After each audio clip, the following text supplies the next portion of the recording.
The little boy who loved to pray. Once upon a time, in a small village, there was a little boy named Omar. Omar was 5 years old, just like you. He loved playing with his toys and running around in the fields. But there was one thing he loved the most: listening to his grandfather's stories about Allah. One day, Omar's grandfather called him and said, "Omar, do you know what the most beautiful gift Allah has given us?" Omar thought for a moment and said, "My toys?" Grandfather smiled and said, "No, my dear. It is namaz. It is the way we talk to Allah." Omar was curious. "How do we talk to Allah?" he asked.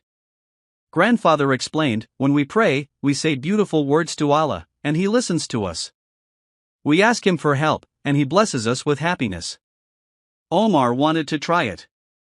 So, when the adhan, call to prayer, was called, Omar went with his grandfather to the masjid. He watched how the people stood, bowed, and prostrated.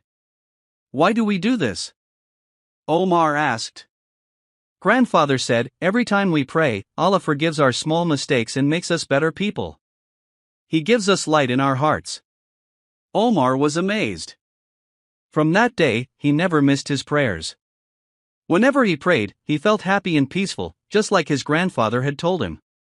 And so, little Omar grew up to be a kind, wise, and strong boy, because he always remembered to pray and talk to Allah. The end. Moral of the story.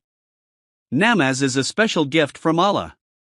When we pray, we talk to Allah, and He listens.